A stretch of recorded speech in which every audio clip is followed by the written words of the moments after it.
मदद करते हो, ये सब उसे अच्छा नहीं लगता।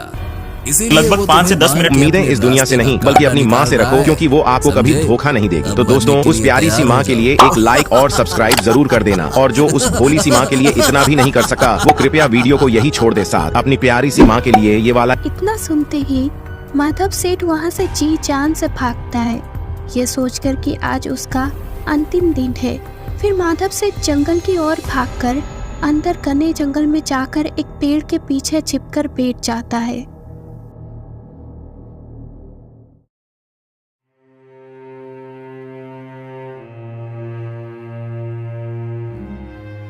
अरे ये कौन है जो पेड़ के नीचे बैठकर रो रहा है?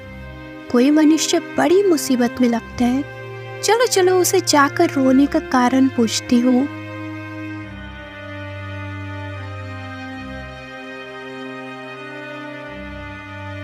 अरे भाई, तुम कौन हो और तुम यहाँ बैठ के रो क्यों रहे हो? मोरनी बहन, मेरा नाम माधव है और मैं पास के ही गांव में रहता हूँ। वहाँ मेरे दादा परदादा की जमीन है। मैं उसी में खेती का काम करता हूँ और जो भी भगवान की कृपा से मुझे मिलता है उसमें से मैं कुछ गरीबों में बांटता हूँ। जब भी कोई मेरे पास मदद मांगने आता है तब मैं उसकी मदद करता हूँ। इस प्रकार माधव सेठ अपनी पूरी कहानी मोरनी को बताता है। माधव की ये बातें सुनकर मोरनी बहुत दुखी होती है। अरे माधव भैया, घबराने की कोई बात नहीं है। यहाँ से कुछ ही दूरी पर गगनगिरी पर्वत पर एक तपस्वी बाबा रहते। मैं तुमको वहाँ लेकर जाती हूँ।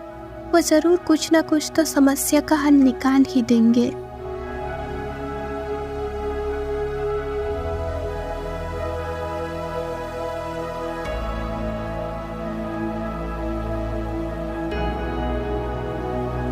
फिर मोरनी माधव सेठ को उस तपस्वी बाबा के पास गगनगिरी पर्वत पे लेके जाता है।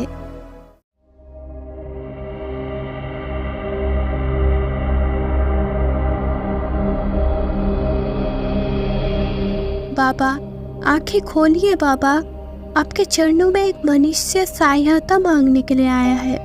उठिए बाबा, आंखें खोलिए बाबा।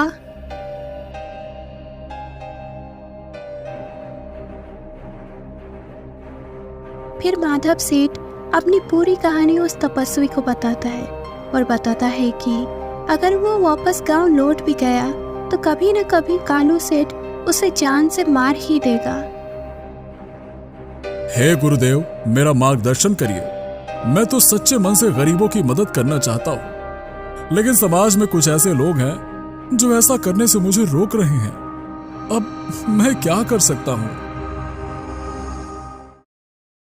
सुनो बेटा, भगवान हर मनुष्य को उसके कर्मों का फल देता ही देता है। जिसके नसीब में जो कुछ भी लिखा है वो उसे भुगतना ही पड़ता है, और जिन जिन को भी कुछ मिलने वाला है वो उन्हें मिल ही जाता है। अगर तुम्हें जरूरतमंदों की मदद करना ही है तो मैं तुम्हें एक वरदान देता हूं, जिससे कि तुम एक चमत्कारी तोते के रूप में बदल जाओगे। लेकिन याद रहे, इस काम में भी तुम्हें बहुत सारी कठिनाई आ सकती हैं। तुम्हें उनका सामना करना पड़ेगा। ऐसा कहकर तपस्वी उसे एक चमत्कारी तोते में बदल देता है। फिर वो चमत्कारी तोता तपस्वी का आशीर्वाद लेकर गांव की ओर निकल पड़ा।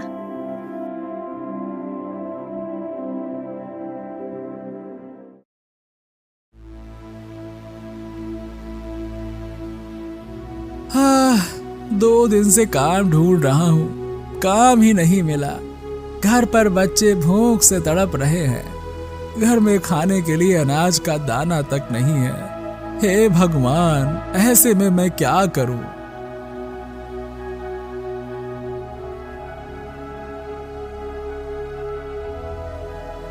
ये बेचारा तो बहुत दुखी है, उसकी मदद करनी ही चाहिए। इतना कहकर वो चमत्कारी तोता कुछ सोने के सिक्के उस आदमी के पास छोड़कर चला जाता है। अरे, इतने सारे सोने के सिक्के ये कहां से आए? लगता है भगवान ने मेरी सुन ली। हे भगवान, आपका लाख लाख शुक्र है, आपने मुझे और मेरे परिवार को बचा लिया।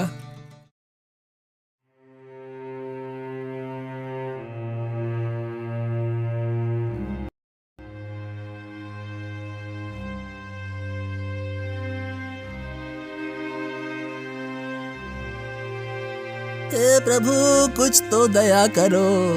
आज भी एक भी मछली जाल में नहीं फंसी। अगर रोज रोज ऐसा हुआ तो मेरा परिवार मर जाएगा। अब आप ही कुछ मेरी मदद करो। तभी पेड़ पर बैठा चमत्कारी तोता ने बहुत सारी मछलियाँ और स्वर्ण मुद्राओं से भरा एक पोटली दे देता है। अरे वाह, ये तो चमत्कार हो गया। लगता है भगवान ने मेरी सुन ली। जल्दी से जाकर घर में बता देता हूँ।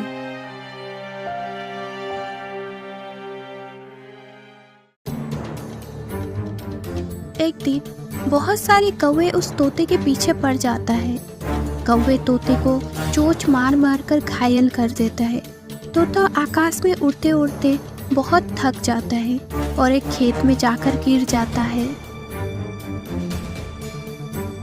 पानी, पानी, पानी। तभी वहाँ एक किसान पहुँच जाता है। अरे, ये तोता तो बहुत ही बुरी तरह से घायल हो गया है। मैं तुरंत ही उसे पानी पिला देता हूँ। फिर उस किसान ने उसे पानी पिलाया। थोड़ी देर बाद वो चमत्कारी तोता स्वस्थ हो जाता है। चमत्कारी तोता उसे कुछ सोने के सिक्के देता है और वहाँ से वापस चला जाता है। लगता है ये कोई साधारण तोता नहीं है, ये तो कोई जादुई तोता है। काश ऐसा तोता मेरे पास भी होता। दिन रात काम करने की नौबत ही ना आती, सारी गरीबी एक पल में ही मिट जाती, फिर मैं जिंदगी भर आराम से बैठ जाता।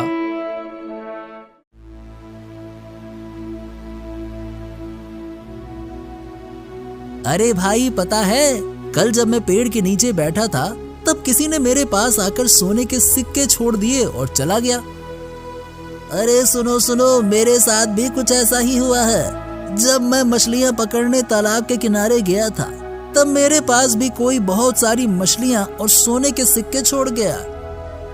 अरे भाई लोग, सोने की मोहरें तो मुझे भी मिली हैं, लेकिन ये कोई और नहीं बल्कि एक चमत्कारी तोता है।